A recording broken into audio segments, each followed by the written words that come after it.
Hey guys, welcome back to SRE. I'm working on my personal um, stretching G320 cases. Uh, we've done it here with the Rovin 45. We got a full 46cc deal in Rovin 45 cases, so now it can bolt in anywhere. And I've done this deal with a 43, but that only used a 31 millimeter stroke. Well, I had been making these 33 mil pork chop style or anchor style cranks for my 32 deals, and so I said, you know what, I'm gonna put a 46 rod or a GL43 rod on there, whatever you want to call it.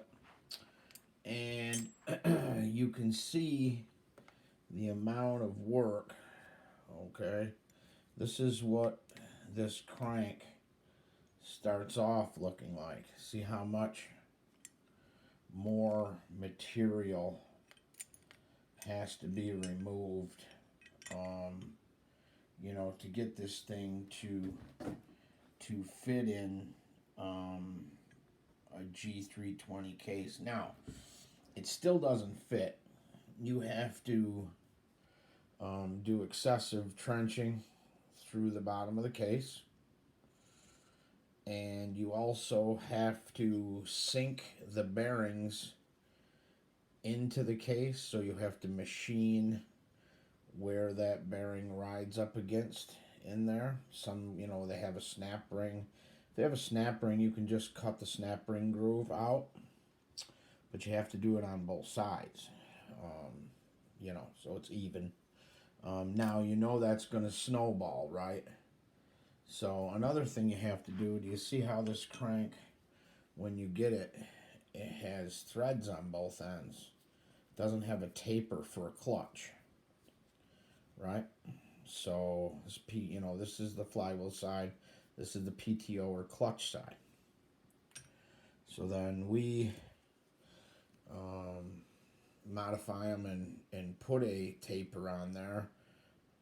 You can't cut the crank because it's too short to turn the taper in. So you have to kind of get creative, which I'll leave that up to you guys that want to try to copy this combo. Go ahead.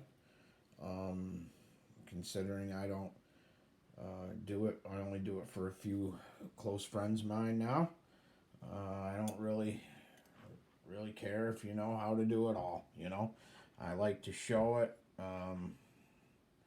Maybe you guys can pick something up, can tell me how much I'm doing it wrong or whatever. When you press these apart after you machine them, you have to true them and get them back in phase and everything. So, but my goal is, and then I'm gonna put this top end on this 46 deal that I ported, and it's a 5-port deal. Was going to be a 43, but then I said, you know what, another 43. I've already done that, and Vance had come up with this idea for the full 46 deal. So now I'm doing a 46 case read deal out of some old cases I had kicking around. So follow along on the build if you want to see how it turns out. If you don't care, cool. But this is what I'm up to. It's going to be a killer. Believe me, the 43 is wicked. A very good buddy of ours has it and bashes it or drags it in the dirt.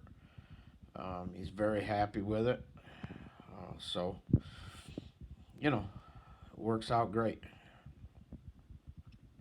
But I'll be real interested in to see if the extra stroke, which usually pays big dividends, we'll see if the extra, 2 millimeters of stroke over the +3 crank, how crazy that is once you put the 46 cylinder on it with this little teeny case volume. That's why I chose a anchor crank, because the case volume here is very, very, very small, and you don't just there's an actual ratio that you want. Like I just see guys fill and ramp their transfer wells on everything they build, but I don't really know why they do that, but whatever. If you figured out what your crankcase compression is going to be, and it's something that it targets what you want, then fine. But just filling it to fill it doesn't really make any sense, unless the ramping is terrible in the case, or I don't know what it would be. But anyway, I just wanted you guys to take a look at this deal, see how we're coming. Got another spacer already made for it. Got a lot of grinding to elongates the holes to have it match up, and also on the cylinder. So there's a lot of steps. So I'll label it out for you. So you gotta get one of these cranks. You've got to machine it so it fits in this circumference right here first, the counterweights. Second of all, you have to trench the case to clear this added stroke.